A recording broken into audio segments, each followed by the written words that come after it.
Right now, you're making 1,000 tiny decisions. You're choosing how to sit, which words to focus on, and whether or not you'll keep watching this video until the very end.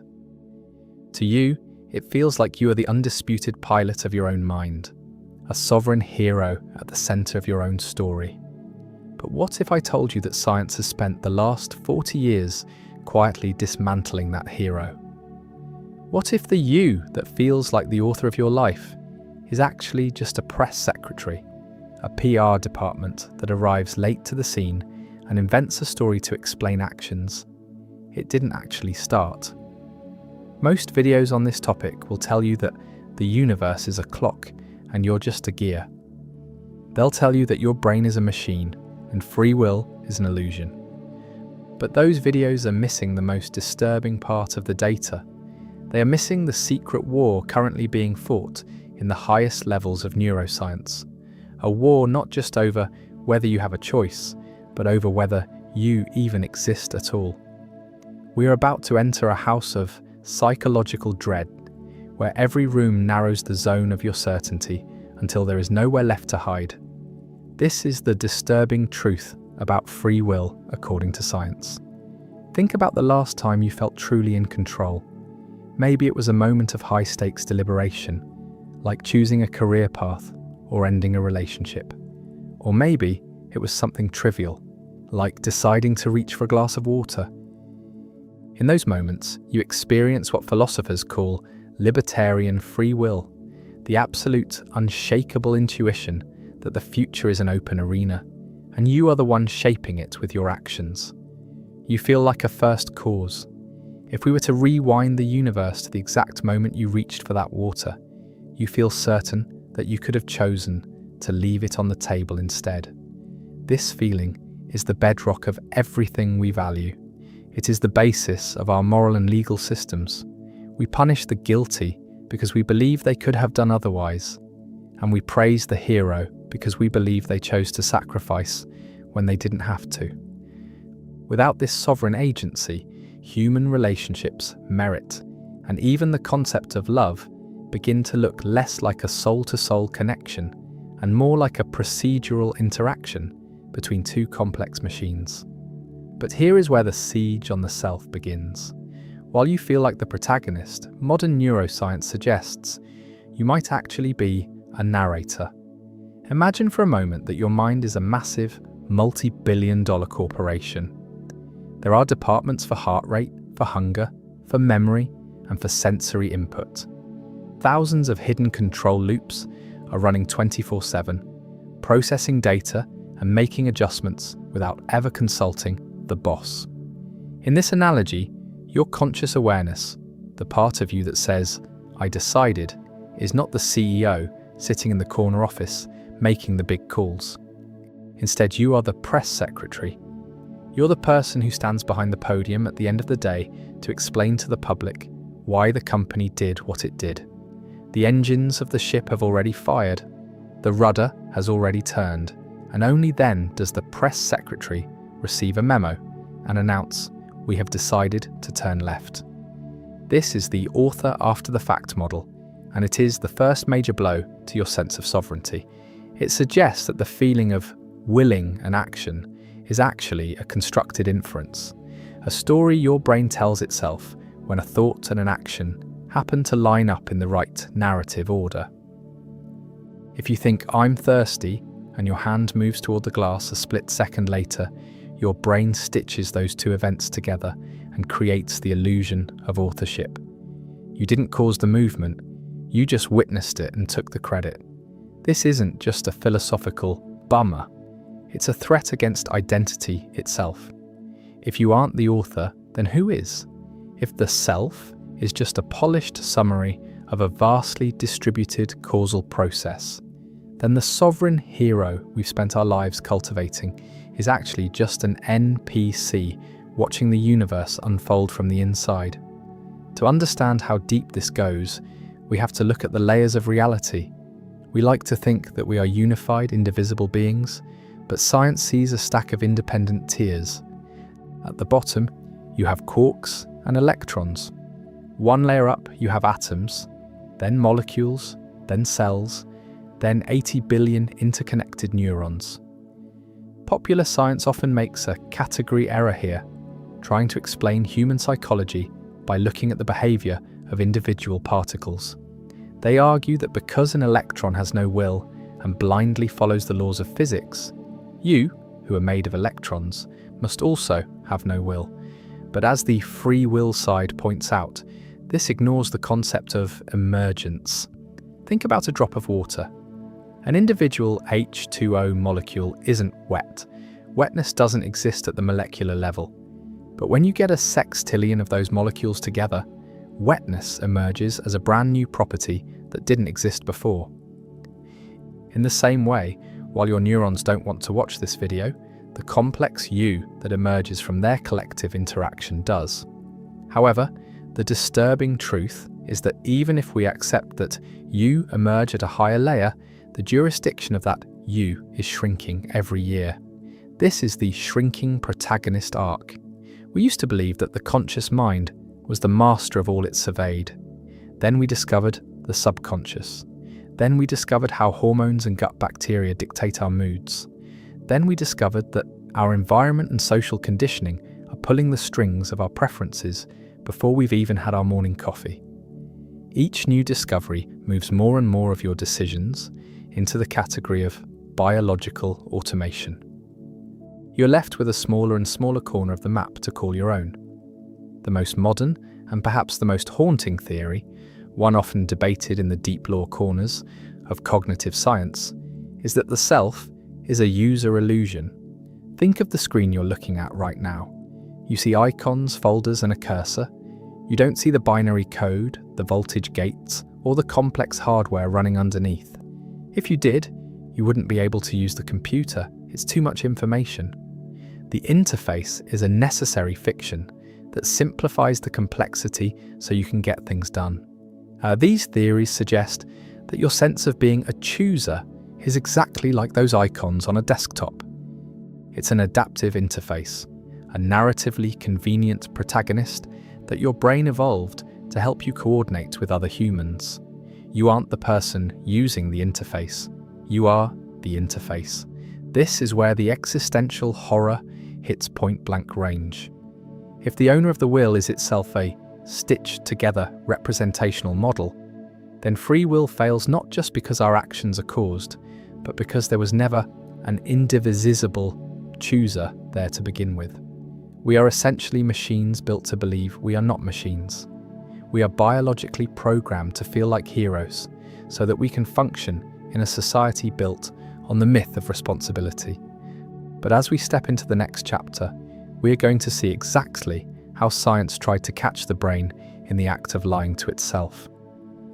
We are going to look at the experiment that started the siege 40 years ago, the Libet experiment, and the disconcerting evidence that your brain may have already decided what you're going to do before you even knew you wanted to do it.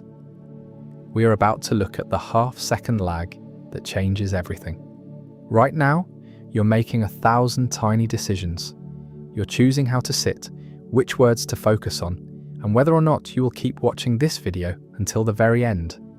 To you, it feels like you are the undisputed pilot of your own mind, a sovereign hero at the center of your own story. But what if I told you that science has spent the last 40 years quietly dismantling that hero?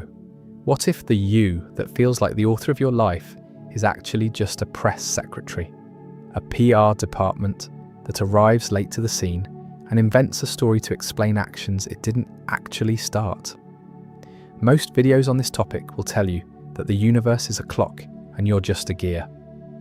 They'll tell you that your brain is a machine and free will is an illusion.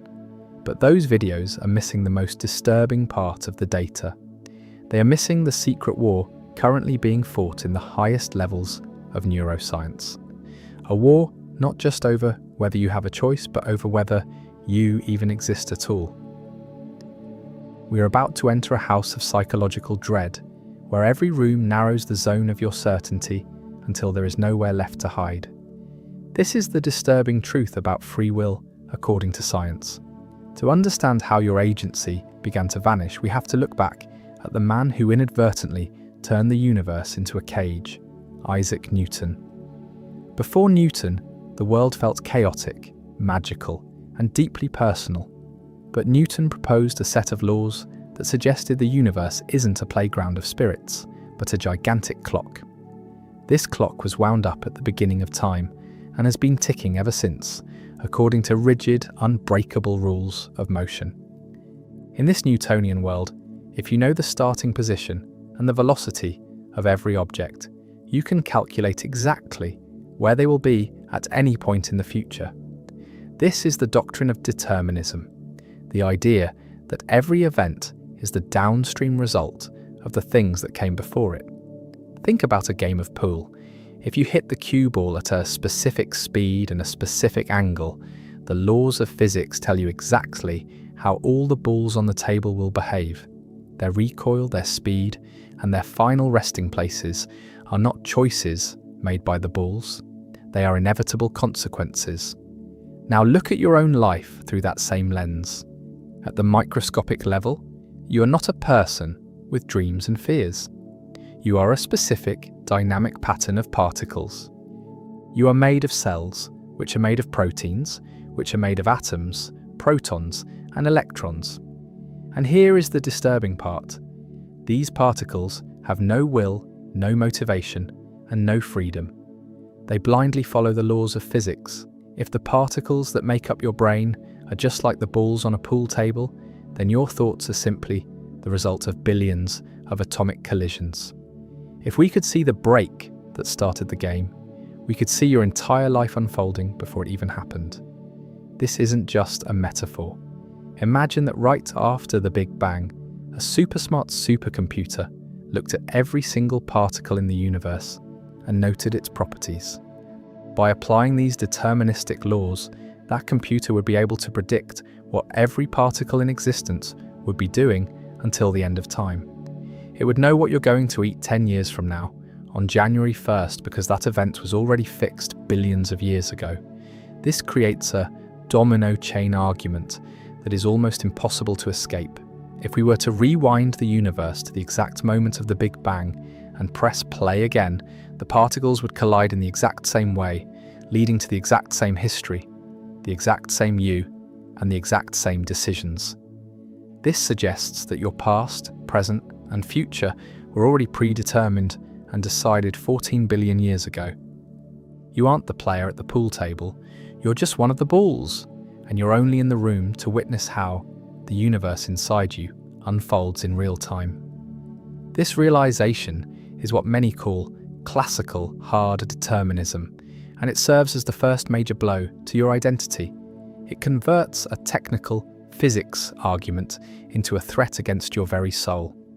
If every urge, every hesitation, and every major life choice is just the result of genes, hormones, and prior causes, then the decision only feels personal because your consciousness receives a polished summary at the end of a vastly distributed causal process. You are an NPC in a movie that has already been filmed, unable to decide anything for yourself.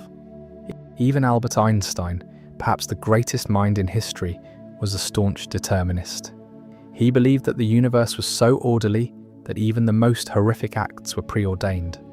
He once famously argued that a mass murderer isn't really guilty in a metaphysical sense, because his crimes were fixed by the laws of physics billions of years before he was born. Of course, Einstein was a practical man. He added that even though the murderer was predetermined to kill, we are also predetermined to put him in jail to protect the rest of the clockwork. But that doesn't change the underlying horror. If physics is fate, then merit, guilt, and pride are just biological fictions. For most of us, this is an existential point-blank range attack. We want to believe that we are first causes, that we can start a new chain of events that wasn't already written in the stars. We want to believe that if we try harder, we can change our trajectory. But determinism says that your trying is also a result of your brain chemistry, which is a result of your environment, which is a result of the Big Bang. The chain never breaks. You are on rails, and the feeling of freedom is just the friction of the wheels against the track. In this 14 billion year clock, the sovereign hero we discussed earlier starts to look very small. Your jurisdiction over your own life is shrinking.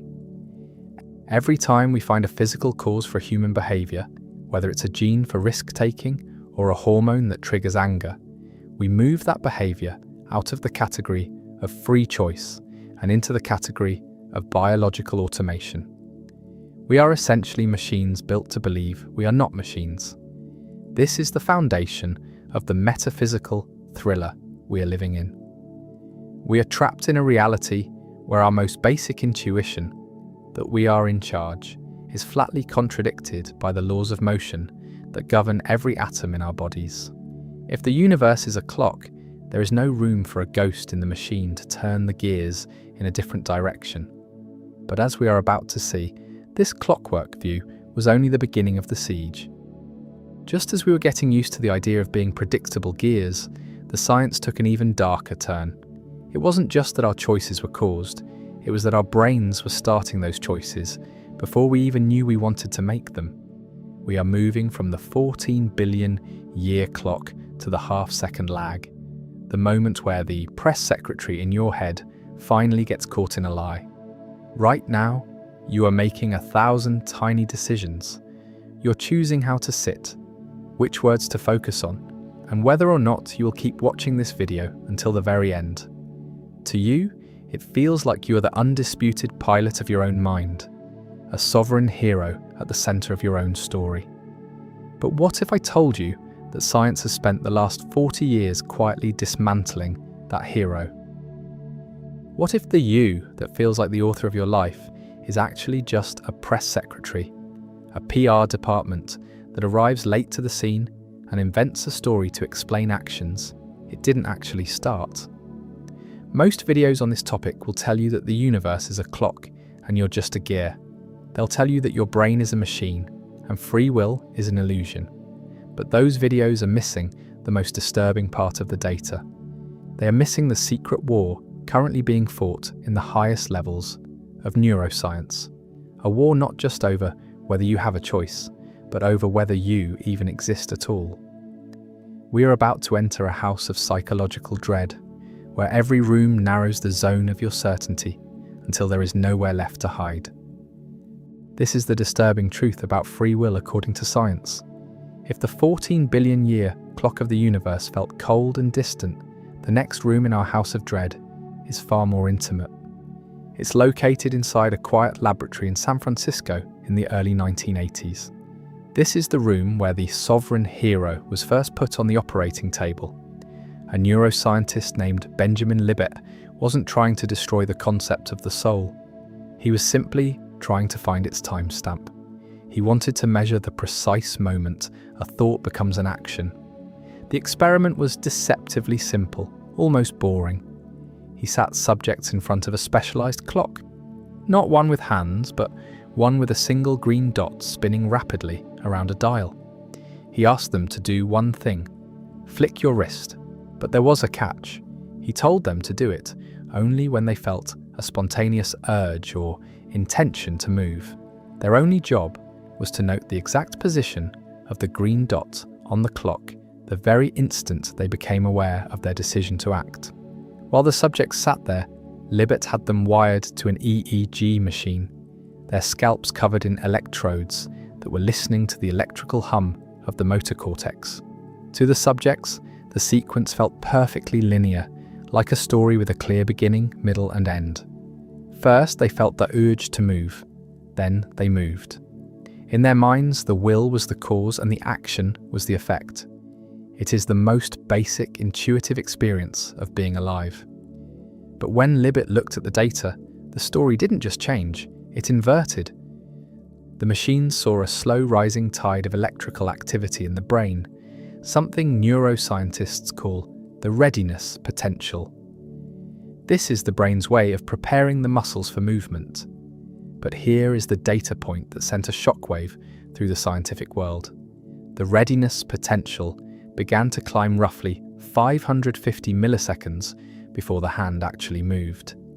Yet when the subjects reported the timing of their conscious urge to move, They placed it at only 200 milliseconds before the action. Mathematics can be a cruel judge. There was a 350 millisecond gap, about a third of a second, where the brain was already firing, already preparing the body, and already deciding to move, while the person, the conscious I, had absolutely no idea. This is the half-second lag. It suggests that by the time you think, I want to move my wrist now, the command has already been issued by the dark, silent machinery of your subconscious. You weren't the starter of the race. You were just the spectator in the stands who noticed the runners were already halfway down the track and then convinced yourself you were the one who fired the starting pistol. This experiment converts your life into a series of reports rather than causes. If the decision process was already in motion before you were aware of it, how can you claim to be the author? This is the Wolutionism model, the idea that the feeling of consciously authoring an action is a constructed inference, a story your brain stitches together after the fact to make sense of why your hand is moving. You think, I'm thirsty, and your hand reaches for a glass, and because the thought and action line up in a neat narrative order, your brain grants you the I did this badge of honor. But the reality is far more disconcerting. You might just be the press secretary for a multi-billion neuron corporation that you don't actually run. When this news broke, it wasn't just a technical update for neurologists. It was an existential siege. If this readiness potential is a deterministic build-up that happens without your consent, then your conscious mind is just a passenger in a vehicle it doesn't control. Some skeptics of Libet's work point out how difficult it is to accurately record the exact millisecond of a subjective urge. They argue that a simple wrist flick is a far cry from the complex, reason-based decisions we make in real life, like choosing who to marry or what to believe. But the siege didn't stop with wrist flicks. Later studies using high-tech fMRI scans, like those conducted by John Dylan Haynes, found that researchers could sometimes predict whether a subject would press a left or right button up to several seconds before the subject themselves knew what they were going to do. The lag wasn't just a third of a second anymore. It was an eternity in neurological time. This leads us to a haunting realization about the nature of now. As Michio Kaku points out, even when you look at yourself in a mirror, you aren't seeing yourself as you are now. You're seeing a version of yourself from a billionth of a second ago, the time it took for light to travel to the glass and back. Your entire experience of reality is a slightly delayed broadcast. But Libet's work suggests the delay isn't just in your vision, it's in your very will. You are living in the wake of your own brain's decisions. Libet himself was so disturbed by his own findings that he tried to find an escape hatch for the human soul. He proposed the concept of free won't. He argued that even if the brain starts the movement, there is still a tiny window of time, about 150 milliseconds, where the conscious mind can step in and veto the action. You might not be able to choose what urge pops into your head, but you can choose to say no. It was a desperate attempt to save a shred of human dignity, a conscious veto that allows us to remain moral agents, but many of his colleagues weren't buying it. They asked, if the urge to act is a physical process, isn't the urge to veto also just another physical process? Why would the no be any more free than the yes? In this chapter of our documentary, the sovereign hero has been reduced from a king to a bystander. We are forced to confront the possibility that our sense of being a chooser is just a user illusion, a simplified icon on a mental desktop designed to hide the messy, mechanical code running underneath. We're beginning to see that the self is not a captain, but a representation. It is a narratively convenient protagonist that the brain evolved so we could coordinate with others, assign blame, and tell stories about our lives. But as we move deeper into the House of Dread, we have to ask, if I am just an interface, then who or what is actually running the machine? And if there is no central author in the brain, then what happens to the very idea of a person? We're about to look at the no-self room, where the science suggests that the you who is worried about free will might not even be there to begin with. Right now, you're making 1,000 tiny decisions. You're choosing how to sit, which words to focus on, and whether or not you will keep watching this video until the very end. To you, it feels like you are the undisputed pilot of your own mind, a sovereign hero at the center of your own story. But what if I told you that science has spent the last 40 years quietly dismantling that hero? What if the you that feels like the author of your life is actually just a press secretary, a PR department that arrives late to the scene and invents a story to explain actions it didn't actually start? Most videos on this topic will tell you that the universe is a clock and you're just a gear. They'll tell you that your brain is a machine and free will is an illusion. But those videos are missing the most disturbing part of the data. They are missing the secret war currently being fought in the highest levels of neuroscience. A war not just over whether you have a choice, but over whether you even exist at all. We are about to enter a house of psychological dread, where every room narrows the zone of your certainty until there is nowhere left to hide. This is the disturbing truth about free will according to science. If the previous chapters felt like a siege on your actions, this chapter is a siege on your very identity. We have looked at the clockwork of the universe and the half-second lag of the brain, but now we have to face the most psychologically damaging theory in the entire debate.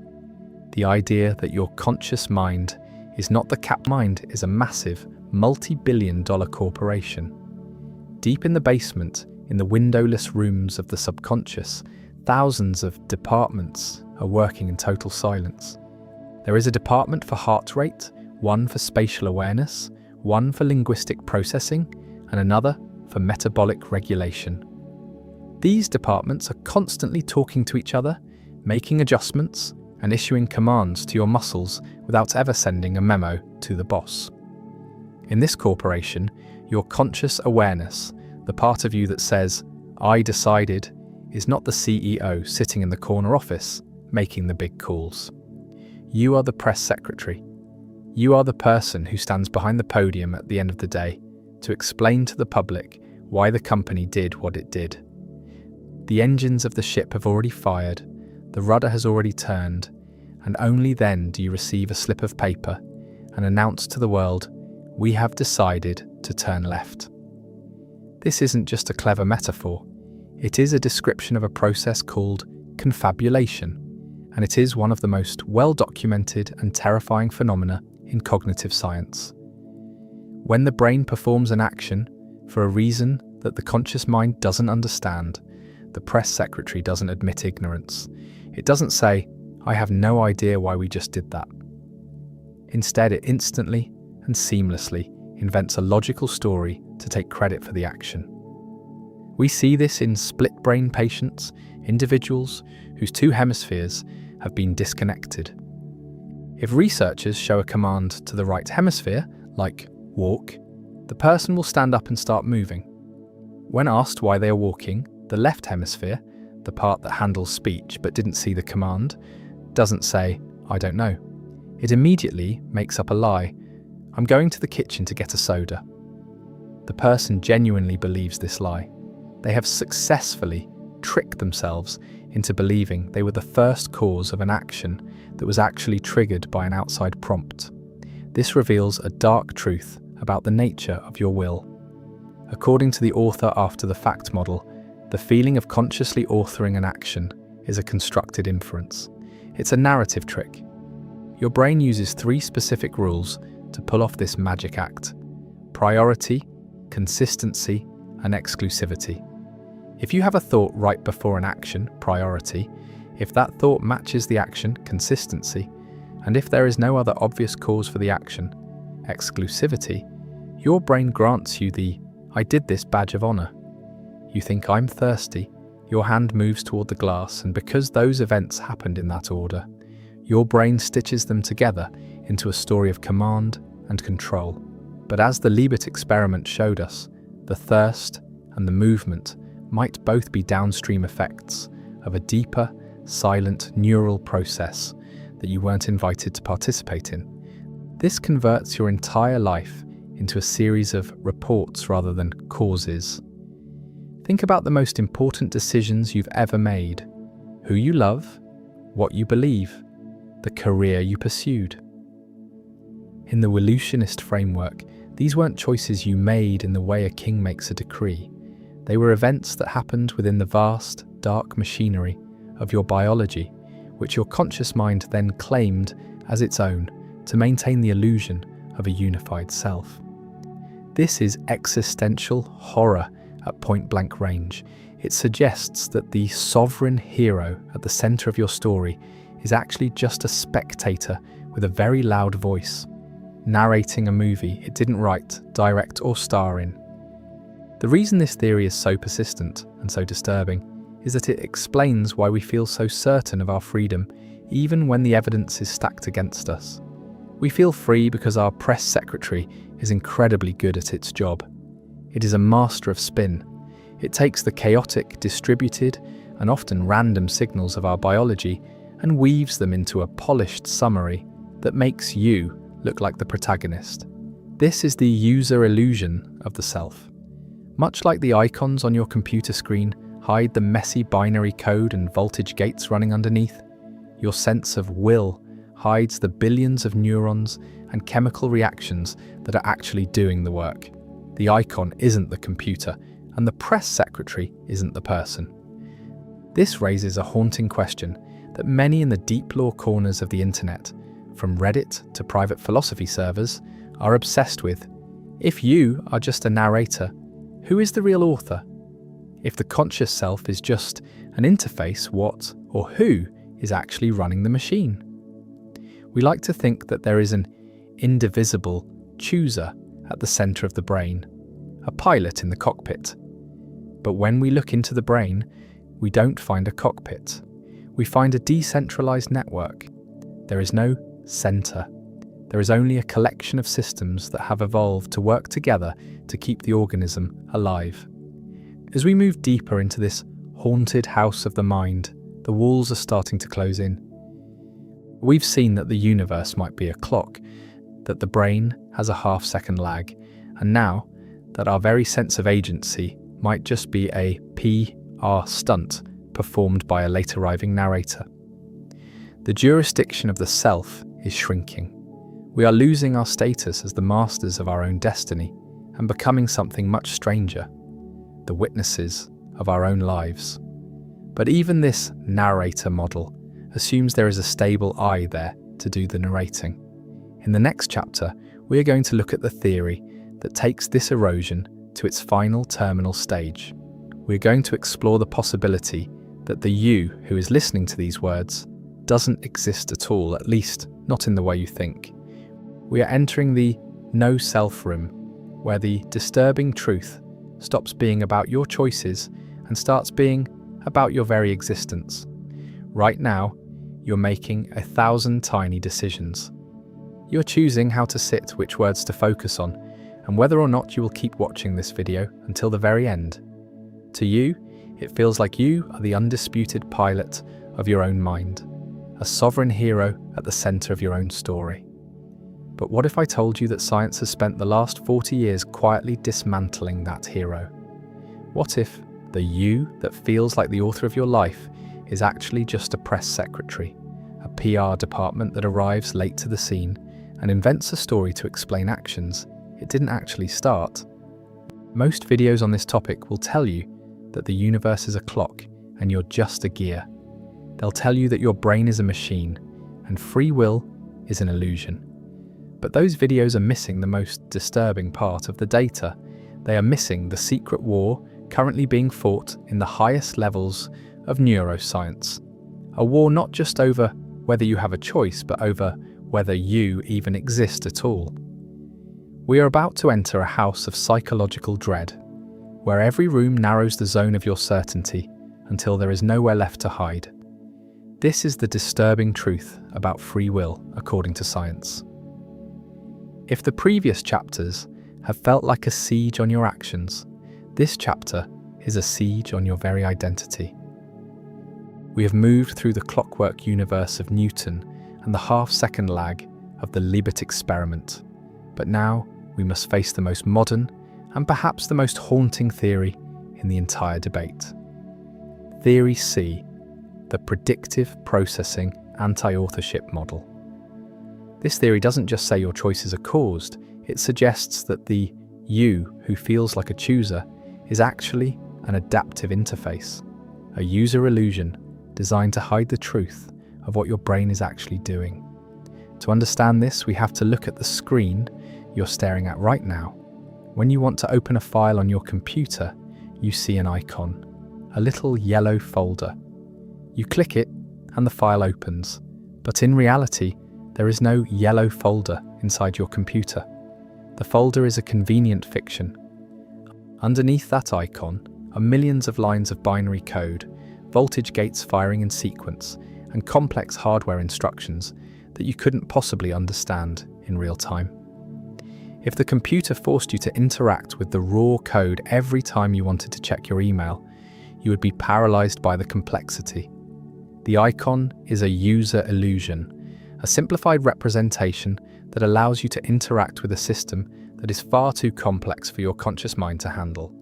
Modern neuroscience suggests that the self, the I that feels like it's in charge of your body, is exactly like that yellow folder icon. You are not the person using the interface. You are the interface. Your brain is an 80 billion neuron supercomputer that is constantly awash in a sea of sensory data, metabolic signals, and chemical fluctuations. It is a massive, decentralized system with no single pilot in the cockpit. If you are consciously aware of every neural firing, every heartbeat, and every predictive calculation your brain makes to keep you from falling over, you would collapse under the weight of the data. To solve this, evolution created a narratively convenient protagonist, a single unified I that sits at the center of the experience. This I compresses billions of hidden control loops into one simple story. I am a person, and I am deciding what to do.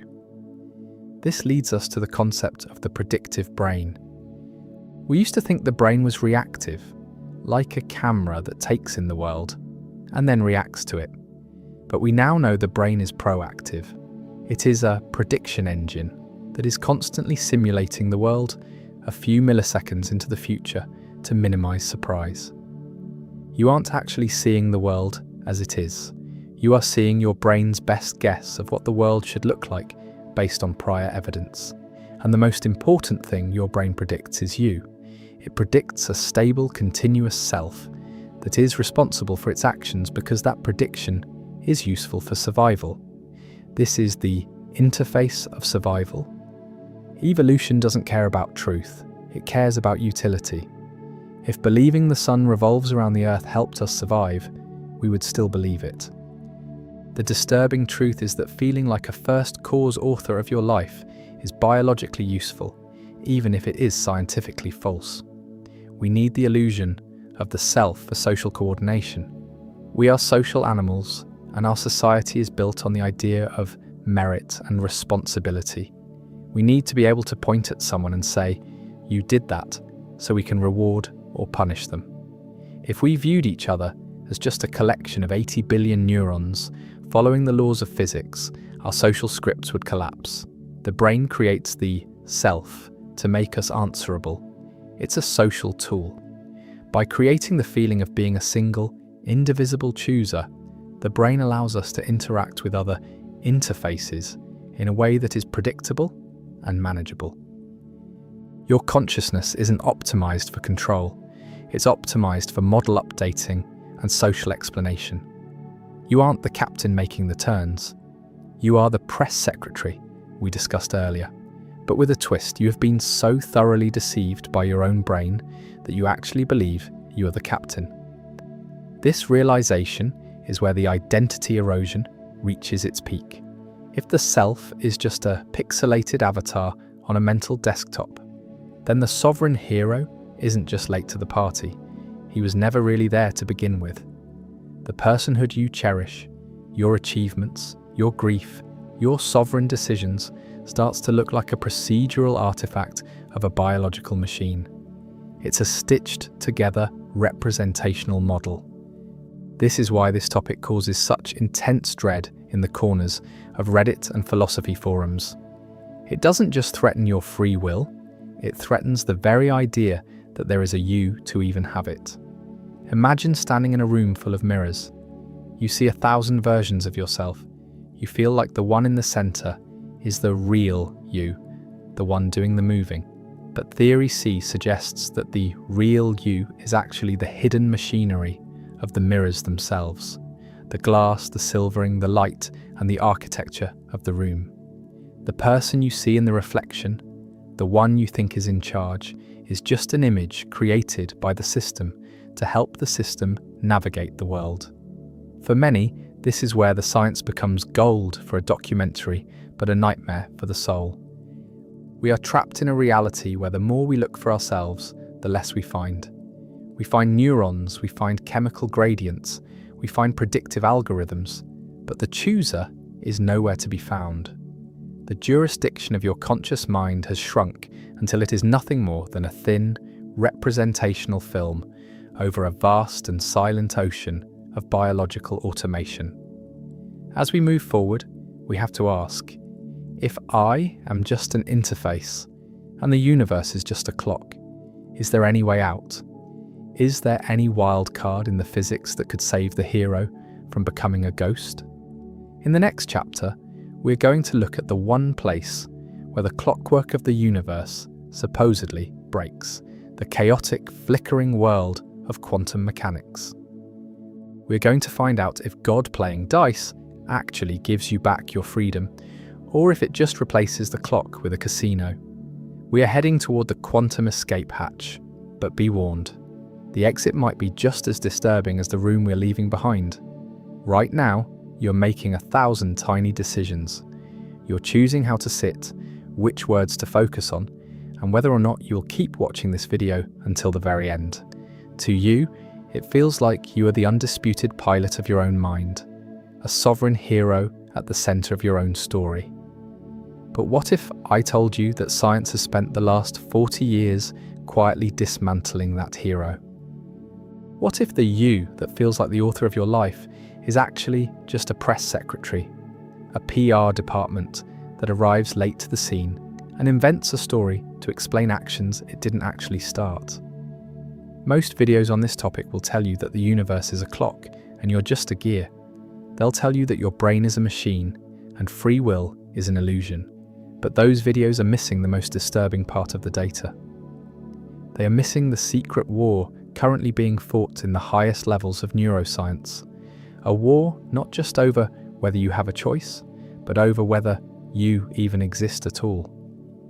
We are about to enter a house of psychological dread, where every room narrows the zone of your certainty until there is nowhere left to hide. This is the disturbing truth about free will according to science. We have now reached the deepest, darkest room in our haunted house of the mind. In the previous chapters, we looked at the clockwork universe, the half-second lag of the brain, and the possibility that you are merely a press secretary narrating a story you didn't write. But all of those theories still left you with a small consolation prize. They assumed there was a you there to be deceived. They assumed there was a spectator in the theatre, even if that spectator had no power over the movie. But now we are entering the no-self room, and this is where the shrinking protagonist arc reaches its terminal stage. This is the no-self escalation, a theory that doesn't just threaten your choices, it threatens your very existence. In this room, the science merges with an ancient, unsettling philosophy. For thousands of years, certain Eastern traditions have argued that the self is a delusion, a flickering flame that we mistake for a solid object. Today, a growing number of neuroscientists and cognitive philosophers are reaching the exact same conclusion through the cold lens of data. They argue that the sovereign hero, the indivisible central I that you think you are, is a stitched-together representational model. It is a biological fiction designed for survival, but it has no more physical reality than the wetness of a single H2O molecule. Think about what you mean when you say, I. You likely imagine a central point of command somewhere behind your eyes, a captain in a cockpit who receives information and issues orders. This is what philosophers call the Cartesian theatre. But when we open up the brain and look for that cockpit, we find something terrifying. It's empty. There is no centre of the brain. There is no single neuron or cluster of cells that acts as the boss where the buck finally stops. Instead, we find a massive, decentralized network of 80 billion neurons, all firing at once in a chaotic, distributed web of activity. There is no pilot. There is only the flight. This is the core of Theory F. It suggests that the feeling of being a unified self is a trick of biological engineering. Your brain is a collection of thousands of independent subsystems, each evolved to solve a specific problem. One system handles hunger, another handles social anxiety, another handles the movement of your left foot. These systems are constantly competing with each other, pulling you in different directions. The reason you don't feel like a fractured mess of competing urges is because the brain creates a self-model, a single simplified avatar that it projects onto the screen of your consciousness. This avatar is the narratively convenient protagonist we discussed in earlier chapters. But Theory F takes it a step further. It argues that the avatar is all there is. There is no user behind the interface. You are the icon on the screen, and there is nothing behind the glass. This realization is existential horror at point-blank range. If the self is just a representational model, then the things we value most, intimacy, achievement, grief, and memory, suddenly look procedural rather than sovereign. When you feel love for someone, is that a soul-to-soul connection between two sovereign beings? Or is it a specific subroutine of your self-model, triggered by a release of oxytocin and a predictive calculation of social utility? When you achieve a major goal, is that your victory?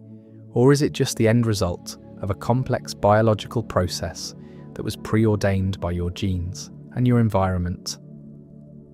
In the no-self room, personhood becomes a procedural artifact. You aren't a person, you are a process. This is the point where the online discussions on Reddit and philosophy forums become especially intense and even desperate, because if this theory is true, it doesn't just mean we shouldn't punish criminals, it means we can't even own our own lives. It means that you are a story that a brain is telling itself, a user illusion that hides the messy, mechanical reality of your own biology. The most disturbing part of this law is why the brain would do this. Why would evolution go to such great lengths to deceive us? The answer lies in the civilization without desert angle. We are social animals, and our survival depends on our ability to cooperate and hold each other accountable. To do that, we need to be able to point at a specific body and say, "You are responsible for what you did." Society requires merit and blame to function. If we all walked around realizing that we are just decentralized collections of neurons with no central author, our social scripts would collapse. The concept of a person is a necessary fiction that allows us to build legal systems, religions, and relationships. We are biologically programmed to believe we are heroes so that we don't realize we are machines. This theory represents a total siege on the human spirit. It suggests that you are the last person to know what your brain is doing. And even when you think you know, you're just reading a summary that was written by a PR department you don't control. Your will isn't just caused by physics. It's a report on an action that was already initiated by a system that doesn't include you in its primary decision-making loop. For many, this is the final straw. It's one thing to be told the universe is a clock. It's another to be told that the owner of the will doesn't exist. This is the identity erosion that keeps viewers watching, the desperate search for something that survives the scientific flattening of the soul. We want to find a ghost in the machine, a wild card that gives us back our dignity. We want to believe that there is a layer of reality where we are the masters of our own fate, not just witnessing how the universe inside us unfolds in real time. As we stand in the center of the no-self room, surrounded by the evidence that our very existence might be a biological spin job, we have to look for an exit. Is there any way out of this deterministic nightmare? Is there any part of the universe that doesn't follow the rigid, unbreakable rules of Newton's clock? In the next chapter, we're going to look for the quantum escape hatch. We're going to dive into the chaotic, flickering world right now of subatomic particles to see if the uncertainty of the electron you're choosing how to save the certainty which words to focus on. We're going to find whether or not you will keep God playing this video until the very gives you back your freedom. To you, it feels like you are the undisputed pilot of your own mind, where you still have no seat, a sovereign hero at the center of your own story. The walls of the house are still narrowing. But what if I told you that science has spent the last 40 years quietly dismantling that hero? What if the you that feels like the author of your life is actually just a press secretary, a PR department that arrives late to the scene and invents a story to explain actions it didn't actually start? Most videos on this topic will tell you that the universe is a clock and you're just a gear. They'll tell you that your brain is a machine and free will is an illusion. But those videos are missing the most disturbing part of the data. They are missing the secret war currently being fought in the highest levels of neuroscience. A war not just over whether you have a choice, but over whether you even exist at all. We are about to enter a house of psychological dread, where every room narrows the zone of your certainty until there is nowhere left to hide. This is the disturbing truth about free will, according to science. After the devastation of the no-self room, where we saw the I dissolve into a decentralized network of biological automation, we are desperate for an exit. We need a wild card. We need a way to break the 14 billion year chain of dominoes that suggests our lives were written in the fires of the Big Bang. And for decades, people have looked for that exit in the most mysterious corner of science, the basement of reality. This is the quantum escape hatch. For centuries, the Newtonian universe was a prison of certainty. If you knew the position of every atom, you knew the future. This was the gigantic clock that Einstein himself believed in. He was a staunch determinist who famously argued that even a mass murderer wasn't truly guilty because his path was preordained by the laws of motion. But then, a group of radical physicists led by Werner Heisenberg walked into the room and threw a wrench into the clockwork. They proposed the Heisenberg uncertainty principle, and it changed the science versus free will debate forever. Heisenberg discovered that at the subatomic level, the universe refuses to be pinned down. If you look at an electron, it doesn't behave like a tiny pool ball following a predictable track. It flickers. It exists in multiple places simultaneously. You cannot know both its position and its velocity with absolute certainty. The quantum pool table is a place of madness where, as the law suggests, the balls can go randomly left, or up, or banana. Their behavior isn't set by what came before. It is decided randomly, in real time, the moment they are observed. When Einstein heard this, he was horrified. He famously barked, "God does not play dice with the universe." He hated the idea that reality could be fundamentally grounded in a roll of the dice. But as Michio Kaku points out, Einstein was wrong. God does play dice. Every time we look at an electron, it moves. There is an intrinsic, inescapable uncertainty built into the very fabric of existence. This is where the quantum rescue theory begins. If the particles that make up your brain are quantum particles, and quantum particles are not deterministic, then the 14 billion year clock is broken. The chain of dominoes has been cut. This suggests that no supercomputer, no matter how powerful, could ever truly predict what you're going to do next. Given your past history, your future events are not fixed. There is always a wild card. There is always the possibility of uncertainty in whatever we do. For many, this feels like a victory. It feels like we've found the ghost in the machine, the crack in the physics that lets the soul back in. But here is the disturbing truth that the pro-free will side often tries to ignore. A wildcard is not the same thing as a choice. Imagine you're standing at a crossroads. To the left is the path of the hero. To the right is the path of the villain. In a deterministic universe, the path was chosen for you at the beginning of time. In a quantum universe, the path is decided by a random subatomic fluctuation, a literal dice roll in your brain. If an electron in your motor cortex randomly veers left, it triggers a neuronal process that makes you watch a YouTube video. If it veers right, it makes you clean your room. The question we have to ask is, where are you in that dice roll? If your actions are the result of random quantum jitter, you aren't more free, you're just less predictable. You've traded a clockwork prison for a quantum casino.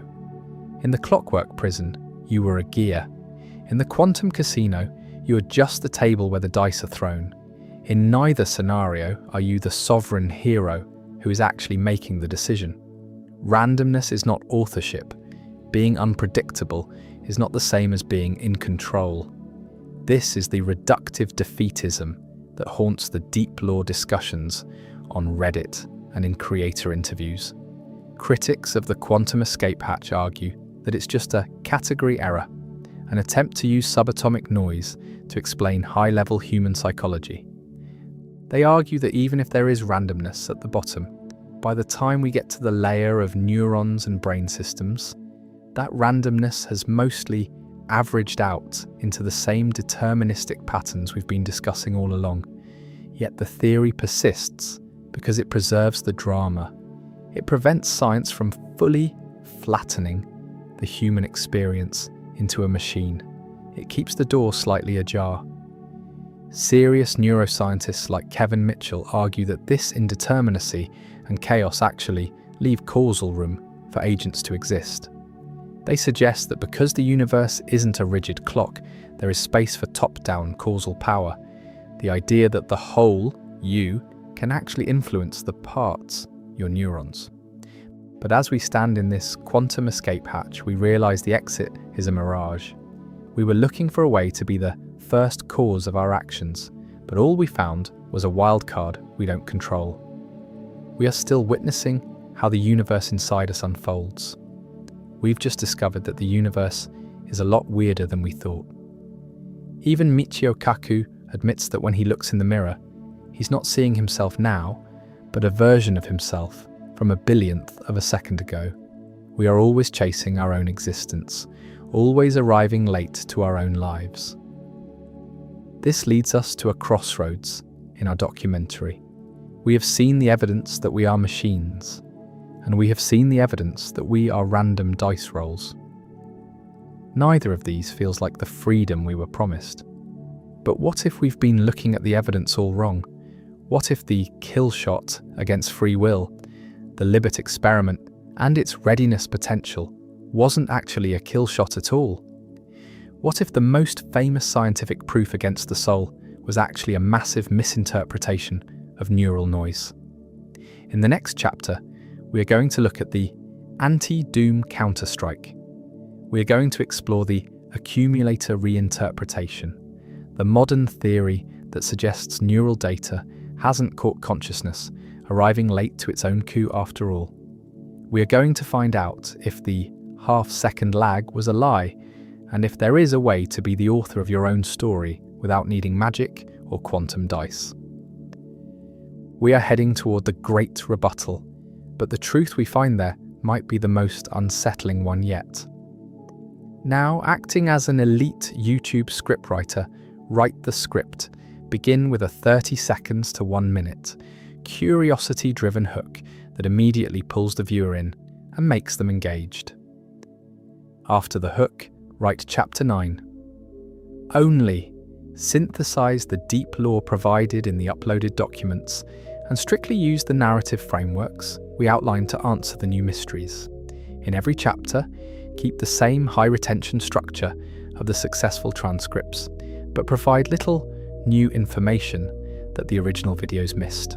Follow a writing style that guarantees longer audience retention and viewer satisfaction. Make this specific chapter around 1,000 words. Focus heavily on storytelling. Do not write the next chapter until I ask you to. Don't add any visual cues, music cues, pause instructions, or headings. Only write what needs to be narrated. Right now, you're making 1,000 tiny decisions. You're choosing how to sit, which words to focus on, and whether or not you will keep watching this video until the very end. For the last 7 chapters, we have systematically dismantled your sense of being the author of those choices. We've looked at the 14 billion year clock of the universe, the half-second lag of the brain, and the possibility that you are just a press secretary narrating a story you didn't write. It has felt like a cumulative siege, a slow-motion car crash for the human soul. But what if the most famous piece of evidence against you, the smoking gun that supposedly proved you're a puppet of your own biology, was actually a massive scientific misinterpretation of neural noise? What if the kill shot against free will was actually just a lens flare? We are about to enter the great rebuttal, the moment where the sovereign hero makes a desperate, evidence-backed counterstrike against the nightmare of determinism. This is the disturbing truth about why everything you've been told about the Libet experiment might be wrong. For 40 years, the Libet experiment has been the high watermark of existential dread. It gave us a timestamp for our own irrelevance, 350 milliseconds. That was the gap between your brain deciding to move and you becoming aware of the urge. In the courtroom of the mind, this was the prosecution's star witness. It suggested that conscious will is not a cause but a report on a decision that has already been made in the dark, silent engine room of the subconscious. This readiness potential, that slow rising tide of electrical activity, was interpreted as a deterministic build-up, a command from the machine that you only found out about after the fact. But in the last few years, a group of researchers led by Aaron Scherger has stepped forward to challenge this interpretation, and their argument is a total anti-doom counterstrike. To understand the rebuttal, we have to look at the brain not as a series of clear logical commands, but as a chaotic, sloshing ocean of electrical noise. Your neurons are never truly silent. They're constantly firing at random intervals, creating a background hum of stochastic activity. Scherger's theory, known as the accumulator reinterpretation, suggests that the readiness potential isn't a decision at all. It's just noisy background accumulation. Imagine you have a leaky bucket sitting under a dripping faucet. The drips are random. Sometimes they fall fast, sometimes slow. Eventually, the water level reaches the very top and spills over the edge. Now imagine that every time the bucket spills, it triggers your hand to move. If you were a scientist looking only at the moments the bucket spilled and then looking backwards in time, you would see a very clear, very predictable rise in the water level right before every spill. You might conclude that the bucket was deciding to spill and was building up to it with intent. But you'd be wrong. There was no intent. There was just a random accumulation of noise that happened to cross a threshold. This is the neural noise bombshell. Scherger argued that the readiness potential only looks like a deterministic build-up because researchers like Libet were time-locking their data to the movement. They were working backwards from the hand flick. When you look at the brain's activity in the seconds before a movement, you are only seeing the specific moments where the random noise happened to be trending upward. You are ignoring all the times the noise trended upward and didn't result in a movement. It is a classic case of seeing a pattern in the static because you're looking for the pattern.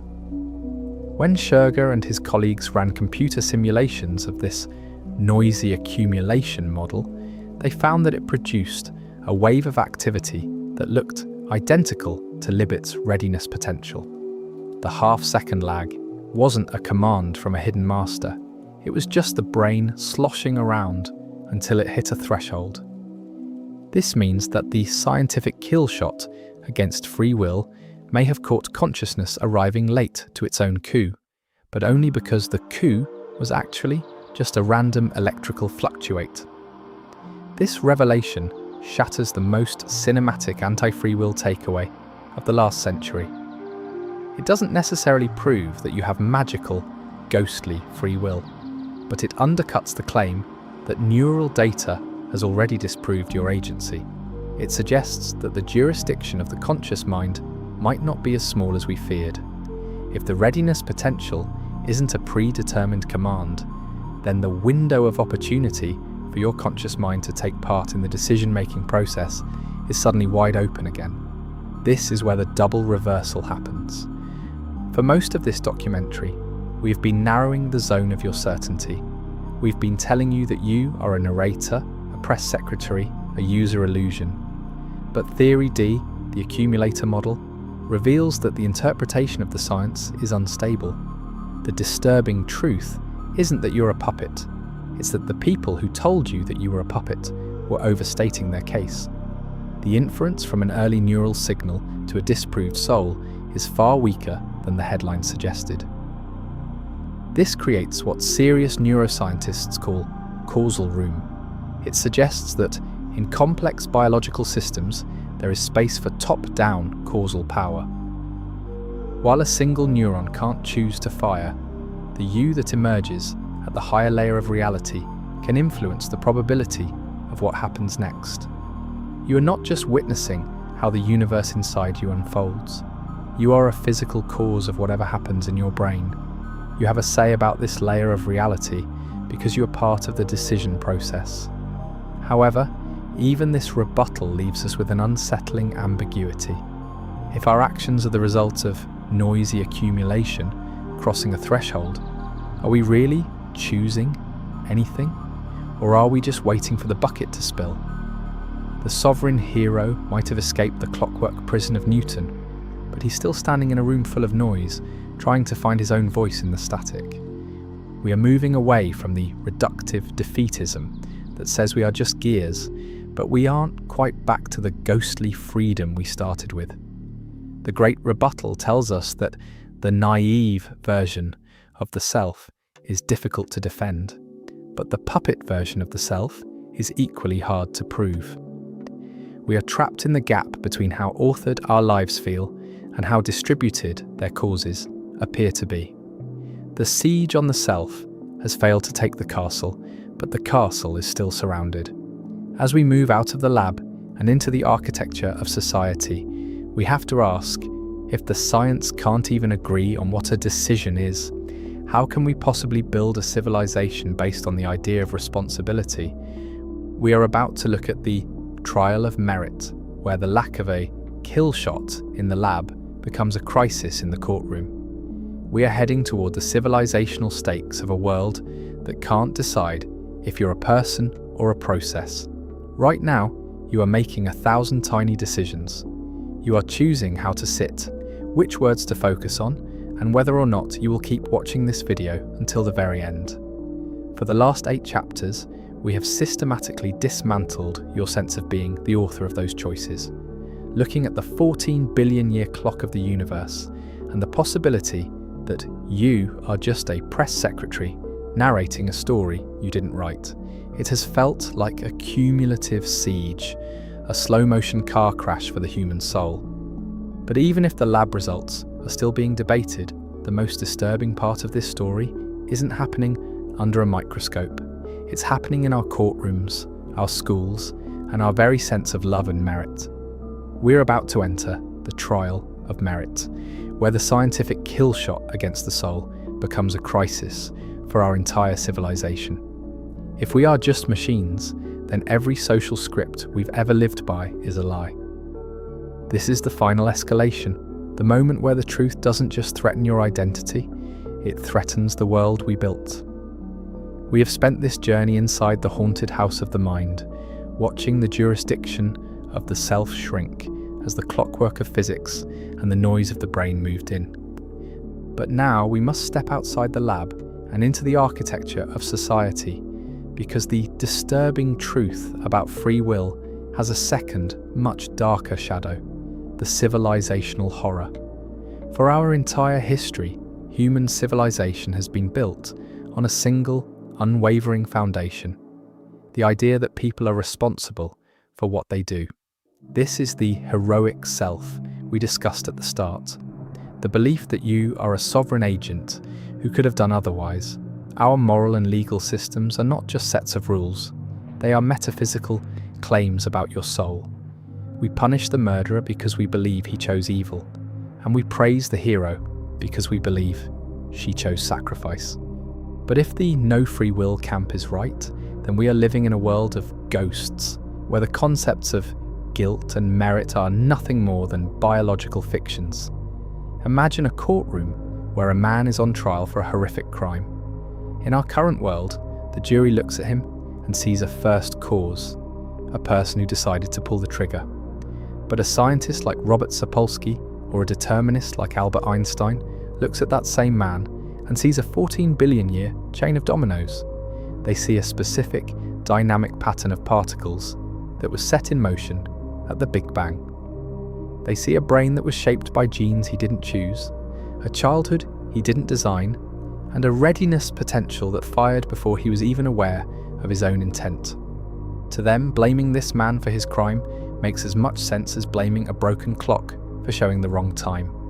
Einstein famously argued that while a mass murderer might be predetermined to kill, we are also predetermined to put him in jail, not because he is evil, but because we have to protect the rest of the clockwork. This is the move from retribution to quarantine, and it is the first major crack in the social script of humanity. In this new framework, the courtroom stops being a place of moral judgment and starts being a lab for social engineering.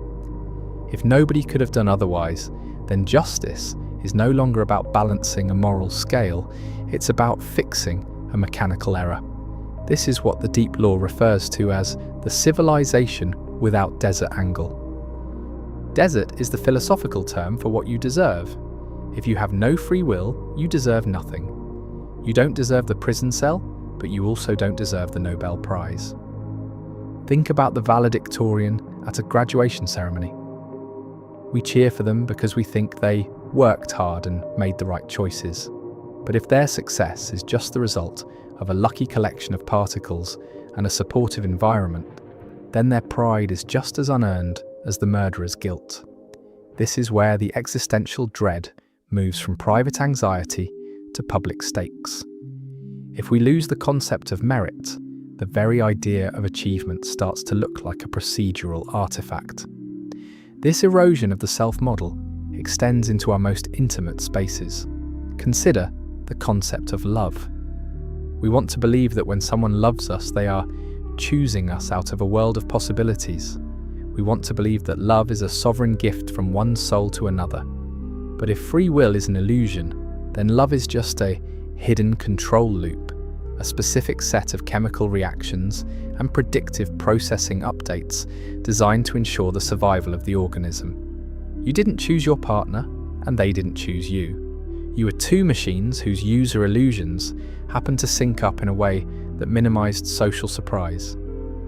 This is the no self-escalation that many online communities circle with such intensity.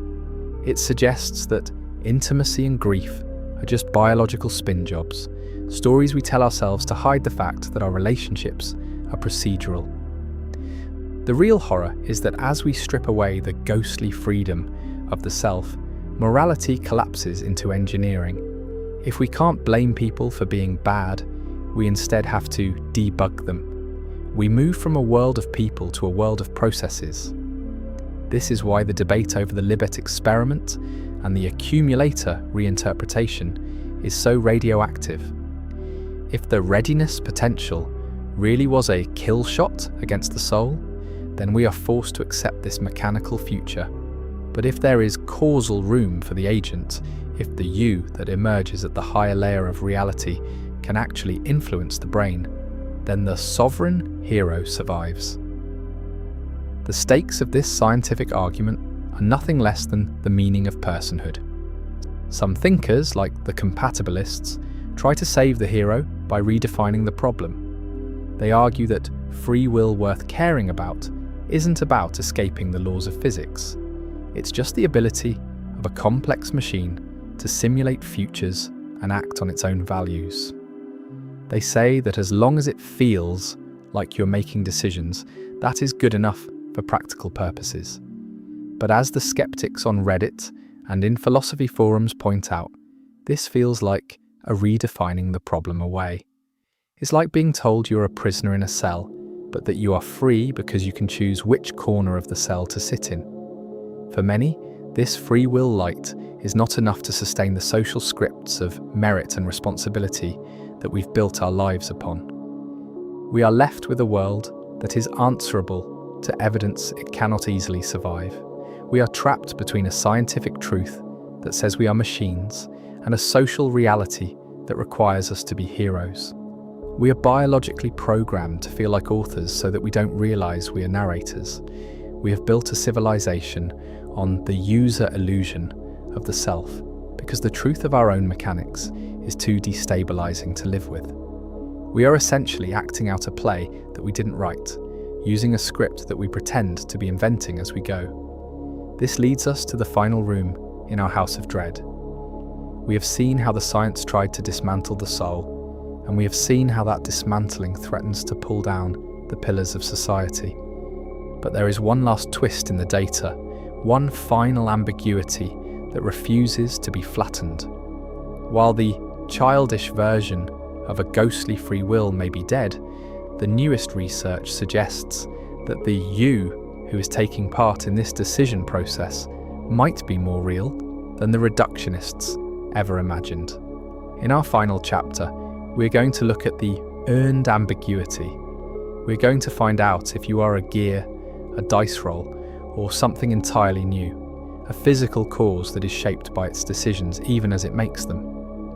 We are moving toward the end of the shrinking protagonist arc, where we find out if anything of you is left standing in the ruins of the science. Right now, you are making 1,000 tiny decisions.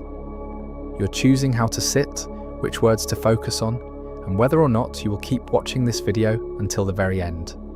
To you, it feels like you are the undisputed pilot of your own mind, a sovereign hero at the center of your own story.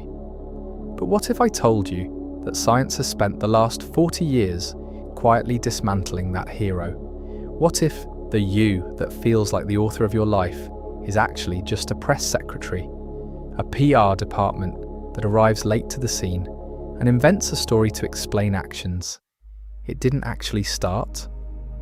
Most videos on this topic will tell you that the universe is a clock and you're just a gear.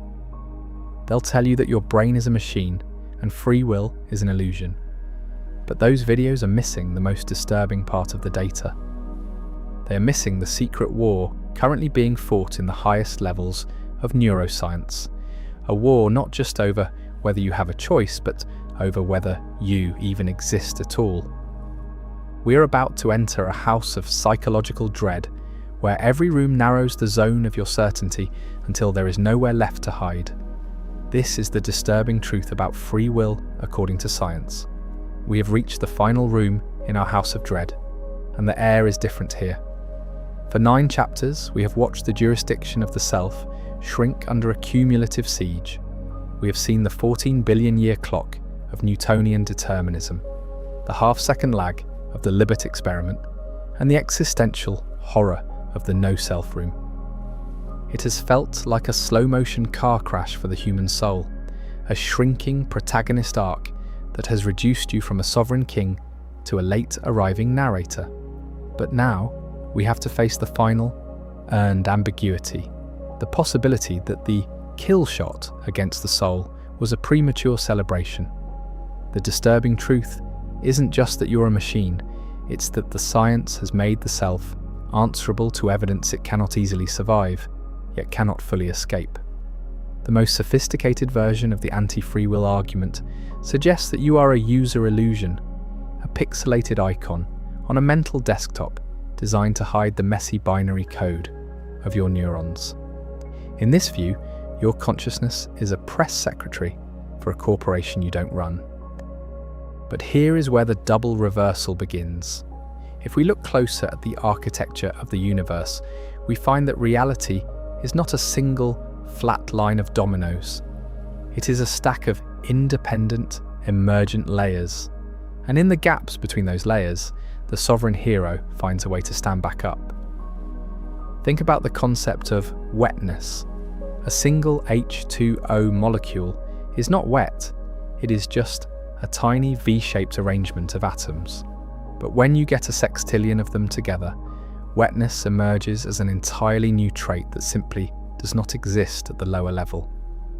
Modern science is beginning to realize that you are exactly like wetness.